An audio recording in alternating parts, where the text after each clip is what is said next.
Hello, जय हिंद दोस्तों। Mock test 3 English का हम लोग सॉल्यूशन करेंगे इस वीडियो लेक्चर में। तो स्टार्ट करते हैं क्वेश्चन नंबर 101 से। तो ये एक पैसेज है। पैसेज को पहले करने का मैंने आपको तरीका बताया हुआ है कि पहले पैसेज को क्या करते हैं, हम लोग पहले क्वेश्चंस को रीड करते हैं। तो हम पहले अपन क्वेश्चन को रीड करेंगे और फिर पैसेज पढ़ेंगे। तो फर्स्ट क्वेश्चन है द फेरी। फेरी मीन्स होता है पड़ी। The fairy wanted to marry the shepherd. Shepherd means गडरिया। बिकॉज, क्यों मैरिज करना चाहती थी? When the fairy put a ring on his finger the shepherd. Shepherd ने क्या किया? द शेफर्ड, क्वेश्चन नंबर 103 पे आ जाओ। The shepherd went to Rome in a, कहाँ गया रोम में? Question number 4, when the shepherd reach Rome he, उसने क्या किया वहां पहुंच के? The queen ordered the shepherd to be whipped out. तो क्वीन ने क्यों उसको सफर को ऑर्डर दिया कि इसे वाइप आउट कर दो? चले देखते हैं कि यहां से हमें क्या आंसर मिलता है। तो पहले हम लोग पैसेज को रीड करेंगे। हमेशा करने का यही तरीका होता है कि पहले आप पैसेज को रीड करो, पहले क्वेश्चन पढ़ लो, फिर उसके अकॉर्डिंग पैसेज को रीड करो। तो रीड करते हैं। An old shepherd was playing on a flute. Flute से प्ले करता था। On the मार्सलैंड। मार्सलैंड मतलब गीला जगह। आउटसाइड रोम, वो आउटसाइड रोम में था। He played so sweetly that a lovely fairy came and listen to him. Fairy आई और उसे सुनने लगी। Will you marry me and play to me in my castle. और क्या तुम इसको बजाओगे मेरे महल में? कैसल मीन्स महल। शी सेड यस, यस होना चाहिए। अच्छा, तो उसने क्या कहा? Yes yes lady, lovely lady, said the shepherd ने कहा। The fairy put a ring on his finger. Fairy ने रिंगर पुट कर दिया। क्यों पुट किया पता चल गया अब। At once he became a handsome young man dressed in pricely robes, है ना, प्रिंसली रोब्स। तो जैसे रिंग पहनाया तो वो प्रिंस की तरह दिखने लगा, ठीक है ना, princely robes. But one must first go to Rome and bid farewell to my friends, he said. उसने कहा लेकिन मुझे रोम जाना होगा और मेरे फ्रेंड्स को फेयरवेल बोलना होगा क्योंकि वो मेरा इंतजार कर रहे होंगे। The fairy gave him a golden coach with 12 white horse. Golden coach दिया और हॉर्स दिया। As he rode in a state to Rome, he met the young queen of Italy. Italy की क्वीन से मिला, who invited him to her place. जिसने invite किया था उसे। The shepherd saw that he had won the queen's heart. He resolved to marry her, become the king of Italy. Let the fairy go. So when he and the queen were alone together, he knelt down and took her hand, saying, "Marry me, dearest, and I will help you to go govern Italy." But as soon as he spoke, he turned into an old and rugged shepherd. "What is this horrible beggar doing here?" cried the queen. "Wipe him out of the place." उसे मार के भगाओ। Whip means होता है मारना, Hunter से।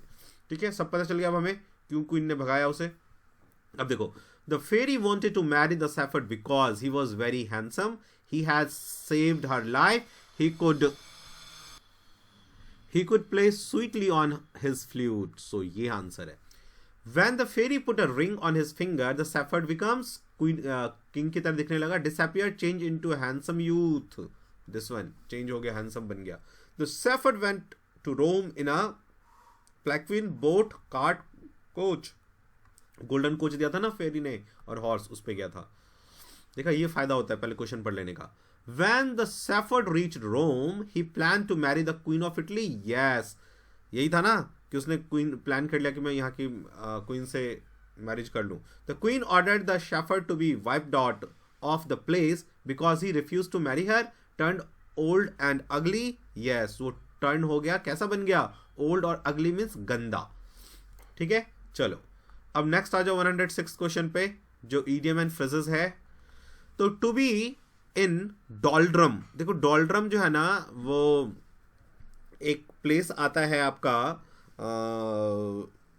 विश्वत वृत्त के ऊपर। ठीक है, तो डॉल्ड्रम में क्या होता है ना कि सब कुछ शांत हो जाता है। तो वो एरिया, सॉरी, उस एरिया में क्या होता है, बहुत ज़्यादा हवाएं चलती है। ठीक है ना, तो वहाँ पर सेल करना बहुत टफ होगा। ठीक है, तो to be in the doldrum मतलब जहाँ आपको प्रॉब्लम हो, है ना, वहीं से ये मीनिंग आता है कि जहाँ प्रॉब्लम हो। To be in low spirit, है ना। नेक्स्ट देखो, wild cat strike. Wild cat strike का मीनिंग होता है अ फ्यूरियस अटैक नहीं, a strike not approved by the trade union. अच्छा, वाइल्ड कैट स्ट्राइक, ओके। इसका मीनिंग होता है, देखो वाइल्ड कैट स्ट्राइक का मीनिंग होता है, देखो एक तो होता है, इसको कैसे बना है, एक तो होता है जैसे घरेलू पेट कैट्स होती हैं, बिल्लियाँ जो घरेलू। वाइल्ड कैट स्ट्राइक मतलब उन कैट का स्ट्राइक जो घरेलू नहीं है, जो कहीं और से आए हैं, ठीक है ना। तो उसका हो जाएगा strike not approved by the trade union. ऐसा कोई स्ट्राइक जो ट्रेड यूनियन ने नहीं किया है वो स्ट्राइक करना।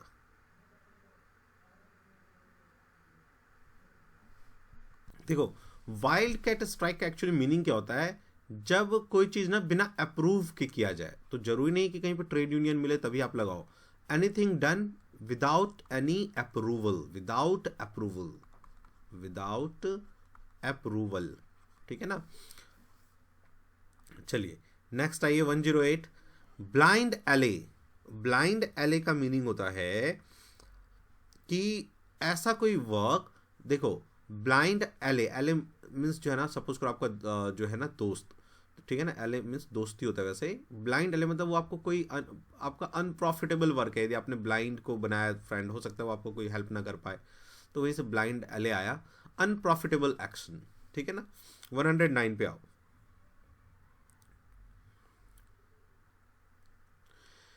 Tide to the apron strings of, ठीक है ना। एप्रॉन, एप्रन क्या होता है, जो डॉक्टर लोग व्हाइट कोट पहनते हैं उसे एप्रन कहते हैं, ठीक है ना।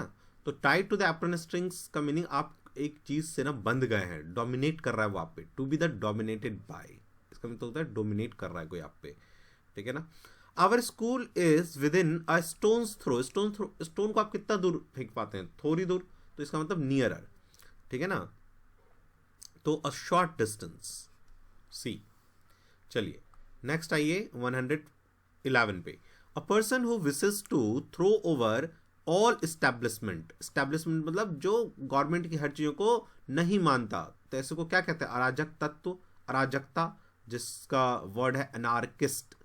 एनार्की मीन्स क्या होता है, to break the rule and regulation, है ना। One who don't follow rule and regulation, law and order, anarchy order का सिचुएशन होता है। और एनार्किस्ट जो है वो हम कहते हैं उसे करने वाले को, ठीक है। चलिए 112 पे आओ, अ person who is bad in spelling, जो बहुत गंदा लिखता है, कैकोग्राफिस्ट कहते हैं उसे, कैकोग्राफिस्ट, ठीक है ना। कैलीग्राफिस्ट मीन्स होता है जो अच्छा लिखता है, कैली मीन्स सुंदर, तो ग्राफी मीन्स लिखना, जो सुंदर लिखता है। लिंग्विस्ट जो लैंग्वेज की स्टडी करता है। पेडेंट, पेडेंट का मीनिंग होता है जो बहुत ज़्यादा ना रूल रेगुलेशन को फॉलो करता हुआ स्ट्रिक्ट होता है, उसे हम पेडेंट कहते हैं। क्रिमिनल, जैसे कि आप इंग्लिश के टीचर को देखोगे, वो कहीं कुछ गलती होगा ना तो आपका रेड रेड रेड रेड ऐसा लगा देगा, थोड़ा सा भी मिस्टेक को बर्दाश्त नहीं करता, दैट इज कॉल्ड पेडेंट। 113 पे आओ, a person living his native country, native मतलब अपने कंट्री में, अपने गांव में, टू सेटल टू अनदर, और किसी दूसरे में चला जाता है। देखो दो वर्ड है, इमिग्रेशन और इमिग्रेशन। आई एम, इसको ऐसा रख लो, इन तब होना जब हमारे कंट्री में कोई दूसरा आ जाए, तो क्या हो जाएगा, इमिग्रेशन। और ई मीन्स एग्जिट, ये ई का मतलब क्या हो जाता है, एग्जिट, मतलब जब अपनी कोई कंट्री छोड़ दे। सपोज करो मैं यहां से छोड़ के अमेरिका चला जाता हूं, तो मुझे यहाँ के लोग क्या कहेंगे, इमिग्रेंट, ई वाला इमिग्रेंट, ई वाला इमिग्रेंट, ठीक है ना। और जो अमेरिकन मुझे क्या कहेंगे, आइमिग्रेंट, आइमिग्रेंट, है ना। तो person living his native street, तो वो हो जाएगा इमिग्रेंट। क्लियर हो गया ये वर्ड। चलिए, अ person who is always dissatisfied, जो कभी खुश नहीं रहता, ठीक है ना, तो हम उसे क्या कहते हैं, देखो हर से नहीं, फेलॉन, सरोगेट। सरोगेट जो है ना मदर होती है, जैसे कोई किसी दूसरे के बच्चे को अपने पेट में पालता है, उसे सरोगेसी कहते हैं। मैल, मैल मीन्स होता है गंदा। कंटेंट मतलब होता है सेटिस्फैक्शन, तो जिसका गंदा सेटिस्फैक्शन है, जो सेटिस्फाई नहीं होता, डिससेटिस्फाइड रहता है, malcontent. Question number 115, a person who enters without any invitation, बिना इन्विटेशन के आ जाता है, उसे हम कहते हैं इंट्रूडर, ठीक है ना। थीफ, मीन्स चोर, बर्गलर भी चोर ही होता है, वंडल्स मतलब होता है जो बेवकूफ लोग घूमते रहते हैं उधर रोड पे, उसे वंडल्स कहते हैं। आवारा, आवारा सही इसका एक वर्ड है हिंदी। चलो 116 पे आओ। इसमें हमें क्या करना है, अपोजिट। ठीक है, तो अपोजिट वर्ड्स में सबसे पहले हमारा है, देखो सेग्रीगेट। सेग्रीगेट का मीनिंग होता है अलग अलग करना, ठीक है ना। तो उल्टा क्या हो जाएगा, एक करना, यूनाइट करना। ठीक है। सिग्निफिकेंट, सिग्निफिकेंट मतलब होता है जो इंपॉर्टेंट हो, जिसका कोई वैल्यू हो, इंपॉर्टेंस हो, जिसका इंपॉर्टेंस। तो उल्टा क्या हो जाएगा, अनइम्पॉर्टेंट। ठीक है। सब्सटेंशियल मतलब होता है जो बड़ा सा हो, मिनिस्क्यूल छोटा सा, इनकोहेरेंट जो रूल के जैसा ना हो, जो मैच ना खाए, उसे इनकोहेरेंट कहते हैं। नेक्स्ट आओ, डिस्पेयर। ठीक है ना। डिस्पेयर का मतलब होता है जब आप अपना होप जो है ना खो दें कि अरे मेरा तो होगा ही नहीं, तो उसे कहते हैं लूज, लॉस ऑफ होप। जब कोई अपना भरोसा खो दे तो उल्टा क्या हो जाएगा, होप। ठीक है। वैलिडिएट, वैलिडिएट मतलब किसी चीज को सही ठहराना, तो उल्टा क्या हो जाएगा, अप्रूव करना, मीन्स इसका अप्रूव। तो उल्टा क्या हो जाएगा, डिसअप्रूव। ठीक है। 120 पे आओ। वीसियस, वीसियस मतलब होता है गंदा, जहरीला। ठीक है ना। जो अनकाइंड हो, जनरली ये होता है अनकाइंड, गंदी सोच, विसैला सोच, वीसियस थिंग, वीसियस टिथ ऐसे बोलते हैं, अनकाइंड, जहरीला। तो इसका उल्टा हो जाएगा जो अच्छा हो, वर्चुअस हो, काइंड हो, वर्चुअस, काइंड। ठीक है। चलिए 121 पे आओ। रिनाउंड सिनोनिम है ये, choose the best express the meaning, synonym है। तो रिनाउंड मतलब जो सब बहुत ही फेमस होता है उसी को हम रिनाउंड कहते हैं, फेमस हो जाएगा। नटोरियस, जो देखो एक होता है फेमस जो अच्छे कर्मों के लिए, एक होता है जो बुरे कर्मों के लिए फेमस हो जाता है, उसे कहते हैं नटोरियस। कुख्यात मतलब गंदे कामों के लिए जो फेमस है, नटोरियस। चलिए ब्लेज, ब्लेज द ट्रेल है ना, पहला आग जलाना, फायर, ब्लेज द ट्रेल हमने पढ़ा हुआ इडियम है ना। टेंजेंशियल, टेंजेंशियल मतलब क्या होता है, देखो टेंजेंट होता है ना स्पर्श रेखा, जो स्पर्श करके निकल जाता है सर्कल को, मतलब ऊपर ऊपर। तो ऐसे इसका मीनिंग क्या हो जाएगा फिर, सुपरफिशियल, ऊपर ऊपर है ना। ट्रांसपेरेंट, जब एक तरफ से दूसरी तरफ दिखता है उसे हम कहते हैं ट्रांसपेरेंट। ठीक है। तो उसका क्या हो जाएगा 124 पे। ट्रांसलूसेंट मतलब, देखो ट्रांसलूसेंट का मतलब होता है जो हल्का हल्का आर दिखता है। ओपेक मतलब जब आर पार बिल्कुल ना दिखे। क्लियर मतलब जब पूरा क्लियर दिखे आर पार। फ्रूटलेस मतलब जिसका कोई फल नहीं प्राप्त हुआ। सक्सेसफुल, बैरन, यूजलेस, यूजलेस। सक्सेसफुल समझते हो, बैरन मतलब क्या होता है, बैरन लैंड मतलब जो जिस भूमि में उपज नहीं होता है उसे हम बैरन लैंड कहते हैं, बंजर। चलिए next fill in the blanks पे आओ।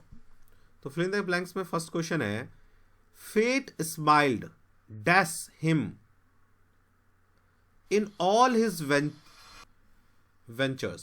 So fate smiled him in all his ventures. Fate smiled, देखो भाग्य ने स्माइल किया, on him उसके ऊपर। Don't put dash until tomorrow what you can do today. Don't put something मतलब वो कह रहा है कि आज का कल काम कल पे मत छोड़ो। तो ऐसे में क्या होता है, पुट ऑफ मतलब काम छोड़ देना, पुट ऑफ मतलब आपने काम बंद कर दिया।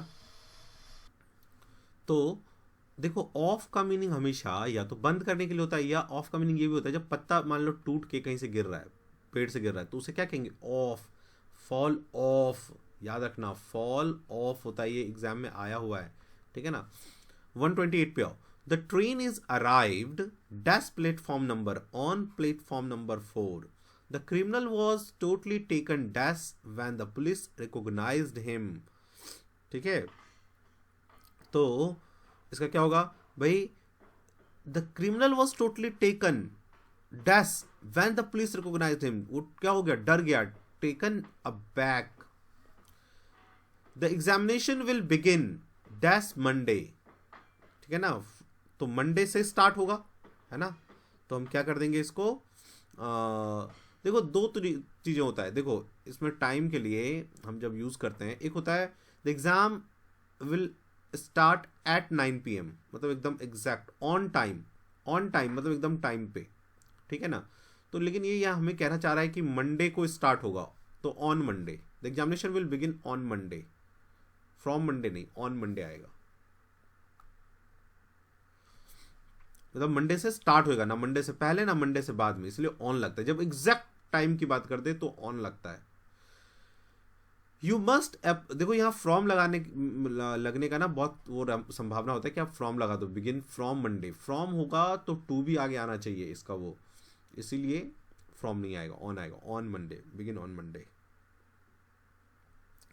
नेक्स्ट आ जाओ, you must apologise, question number 131 पे है, 131, you must apologise dash him for this, तुम्हें जरूर उससे माफी मांगने चाहिए, तो एपोलोजाइज विद, ह्यूमन बीइंग किसके लिए विद लगाते हैं।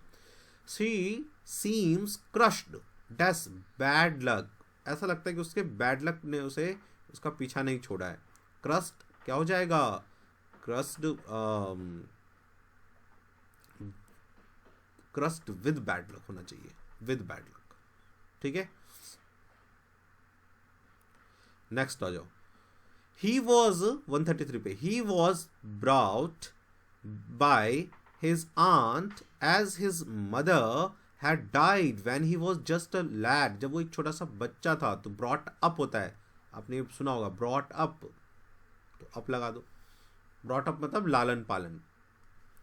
नेक्स्ट आ जाओ 134 पे, as she became tired errors began to creep into her work, उसके वर्क में क्या आने लगे, जब चल के कुछ आने की बात हो ना तो into, ठीक है ना। Small pox has been eradicated, देखो इसमें बहुत बच्चे ना ये फट से लगाते हैं, फ्रॉम इंडिया, इंडिया से इरेडिकेट मतलब खत्म कर दिया गया, नहीं, इरेडिकेटेड फ्रॉम नहीं होता है, यहीं पे गलती हो जाती है, इरेडिकेटेड इन इंडिया, इंडिया में खत्म कर दिया गया है। इरेडिकेट का मतलब होता है खत्म कर देना, इंडिया में अब खत्म हो गया है, यहाँ से अब स्मॉल पॉक्स नहीं होता, इरेडिकेटेड इन होता है, फ्रॉम नहीं होता, ध्यान रखना। नेक्स्ट है स्पेलिंग के question 136, groups of our word are given, groups of 4 word are given in which 1 word is wrongly spelled ढूंढना है। सबमिटेड ठीक है, एडमिटेड ठीक है, ओमिटेड ठीक है, कमिटेड।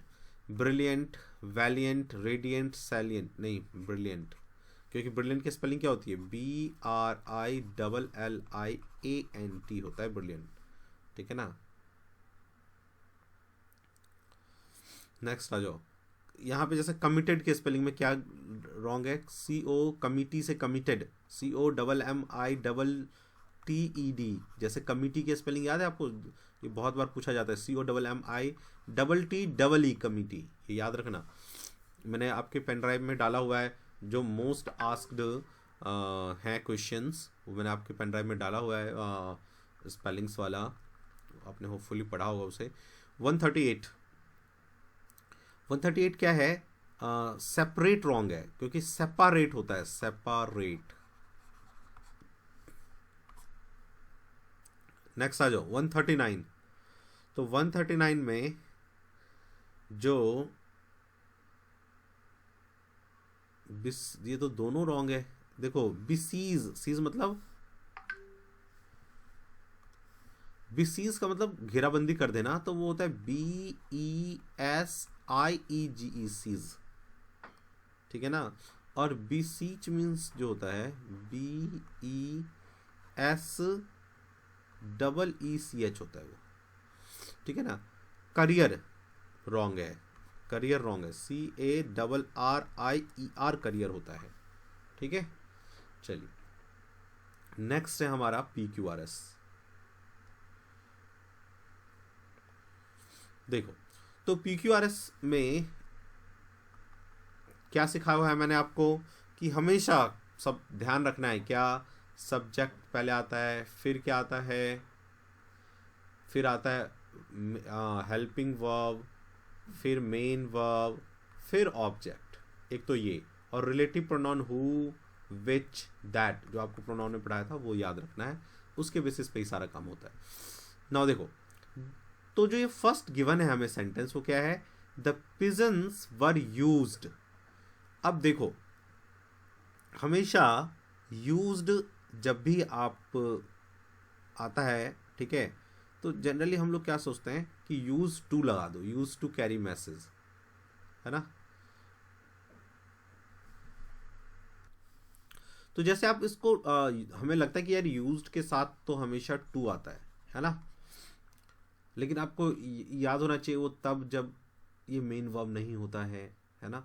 तो यूज टू, यदि आप मान लो ग्रामर याद नहीं है कि भाई यहाँ पे हेल्पिंग वर्ब ऑलरेडी है तो हमें यूज टू नहीं लगाएंगे इसके साथ, लेकिन मान लो नहीं आता है तो लगा के देख लो, यूज टू कैरी मैसेजेस, तो एस ये वाला है, उसके बाद पी आएगा तो क्या हो जाएगा, एज मैसेंजर, ठीक है। उसके बाद इन ओल्डन डेज, फिर Q, olden days which were Tide, तो जैसे यहाँ पे आप विच लगाओगे तो डेज के लिए, तो डेज थोड़ी ना टाइड किया जाएगा, who which that which days के लिए आ जाएगा। फिर यदि आप ये वाला यूज करोगे उसका मतलब ये वाला गलत है, ठीक है, एस वाला गलत है, ठीक है। यूज टू नहीं आएगा, जब ये मेन वर्ब के फॉर्म में आता है तो टू नहीं आता उसके साथ। देखो, the pigeon were used as messenger आएगा, as messengers in olden days to carry message.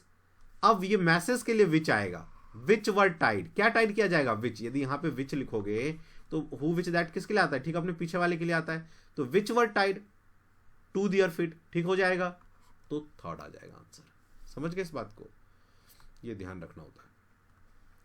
To school, the school has always been, the school has always been, always been, always been, इसका मतलब हमें कोई ना कोई यहाँ पे अब मेन वर्ब चाहिए होगा, है ना, क्योंकि हेल्पिंग वर्ब तो मिल गया हमें, समझ गए। तो क्या मेन वर्ब है, क्या tradition, the most important, has always बिन, तो कोई मेन वर्ब तो इसमें से किसी में है नहीं, तो हमें कुछ ऐसा लगाना होगा जो काम बने। फिर the school has always been tradition from one, the most important, the wealth of, means of transferring, means of transferring. देखो, मीन्स ऑफ ट्रांसफरिंग जब आ रहा है तो इसका मतलब आगे आएगा the wealth of, the means of transferring, the wealth of, the wealth of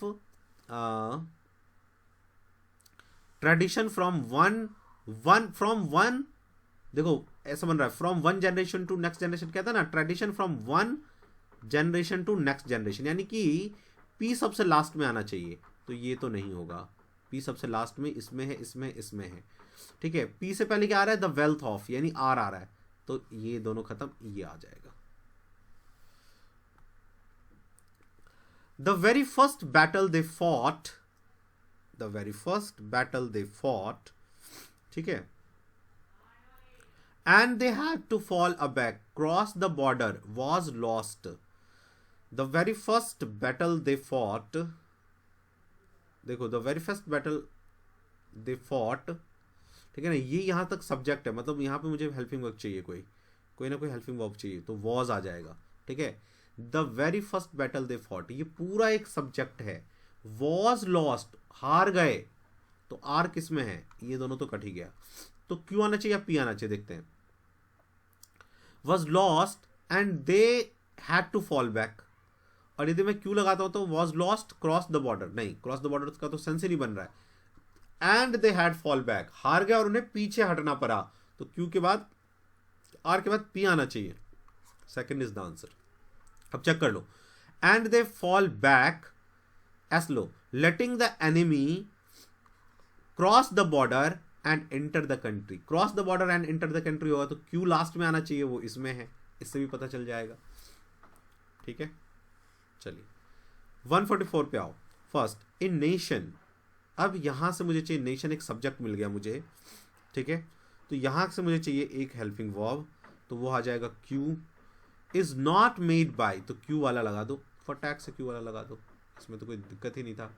is made by the material asset it possess, is not made by material asset is possess, ठीक है, but by the will and collective determination of the people, collective determination of the people, ठीक है, सही बैठ रहा है, वैसे भी हमें क्यू वाला एक ही था, उससे भी पता चल गया था। देखो फर्स्ट जो गिवन होता है और लास्ट जो गिवन होता है ये हमारे लिए बहुत ही हेल्पफुल होता है अरेंज करने के लिए। फिर सब्जेक्ट वर्ब ऑब्जेक्ट जो एक पैटर्न है वो इंपॉर्टेंट होता है। रिलेटिव जो है हु विच दैट प्रोनाउन वो बहुत इंपॉर्टेंट होता है PQRS को करने के लिए। व्हेन द गवर्नर, देखो व्हेन द गवर्नर ये हमें मिल गया यहाँ से, व्हेन द गवर्नर, तो इसका मतलब जो है कि भैया ये तो सब्जेक्ट हो गया, तो यहाँ पे कोई हेल्पिंग वर्ब आना चाहिए। हेल्पिंग वर्ब ढूंढेंगे हम। The bell has rung, justice should be immediate, he ordered that, found out why, ऐसा आ जाएगा पहले। When the governor found out why, S वाला कोई है क्या? ये दोनों तो ऐसे ही कट गया, एस पी आएगा, ये क्यों देखते हैं। Found out why the bell had rung, उसको ये आना चाहिए, या फिर एक क्यू वाला भी है। Found out why justice should be immediate, नहीं, found out why the bell rang, bell क्यों बजा, फिर उसे लगा कि जस्टिस मिलना चाहिए ना, तो थर्ड होगा answer. When you ponder over, ponder मतलब सोचना बार बार किसी चीज के ऊपर। When you ponder over, when you ponder over the question deeply, ऐसा आएगा। क्वेश्चन के ऊपर ही तो सोचोगे तो एस पहले आएगा, तो पहले एस जो है जिसमें है वो देख लो, एस तीसरे में है और दूसरे में, तो पी और क्यू का टेंशन है, अभी देखते हैं। When you ponder over the question deeply that only hope, ये बैठ नहीं रहा, क्यू देखते हैं। The question deeply you will realise, तब आपको पता चलेगा, यानी कि क्यू आएगा, तो थर्ड इज द आंसर। 147 पे आओ। Determination, determination in the blood, नहीं, determination of ferritin level in the blood, हाँ फेरिटिन केमिकल है इन द ब्लड, ठीक है, क्यू बन जाएगा, आर के बाद पी आ जाएगा। इन the blood is potential diagnostic tool for evaluation of iron deficiency, हाँ तो एस के बाद तो ये आना चाहिए, यानी लास्ट में एस आना चाहिए, ये दोनों तो ऐसे गया। फॉर आयरन डेफिशिएंसी यानी क्यू पहले आना चाहिए, तो 1 is the answer. My friend suggested my future plans, my friend suggested my future plans, नहीं आएगा। माई फ्रेंड सजेस्टेड, सजेस्टेड के बाद कोई ऑब्जेक्ट आना चाहिए ना, टू सक्सीड भी नहीं आएगा, तो माई फ्रेंड सजेस्टेड, यहाँ पे हमें चाहिए कोई यहाँ पे object. My future plan to succeed well in advance that I, हाँ देखो मिल गया, यानी देखो माई सजेस्टेड दैट है ना, ये आ गया नरेशन, है ना। नरेशन में आप जब वर्ब आता है उसके बाद दैट लगाते हो ना, तो ये एस से स्टार्ट होगा, यानी ये तो गया।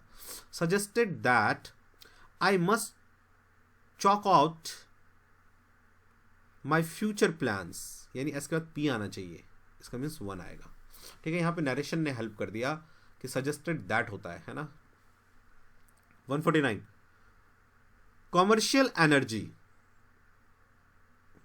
Commercial energy increase trend shows an consumption, मान लो कमर्शियल एनर्जी कंजम्पशन ले लेते हैं, आर से स्टार्ट कर, कंजम्पशन सोज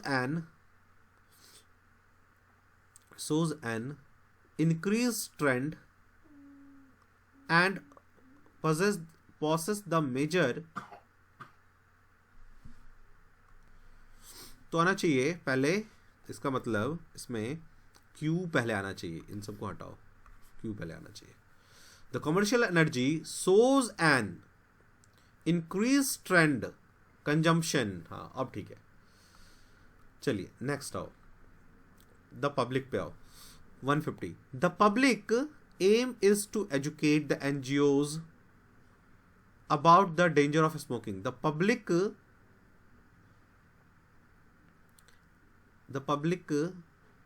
the NGOs, अच्छा इसमें तो कुछ है ही नहीं, ABCD अरेंज करना है ना, फर्स्ट तो कोई है नहीं। The NGOs aim is to educate the people, यानी कि 1 आ जाएगा, ठीक है। तो ये हमने इंग्लिश का डिस्कशन किया, ठीक है। अब आप इसे अपने आंसर से मैचअप कर लो, देखो कहाँ प्रॉब्लम हो रहा है। जो आपने गलत किया हो, जो आपको याद नहीं हो वर्ड, वो आज ही आप इस टेस्ट करने के बाद इसको याद कर लेना। ठीक है, मिलते हैं फिर से नेक्स्ट टेस्ट में, नेक्स्ट में मिलते हैं। चलो, थैंक यू।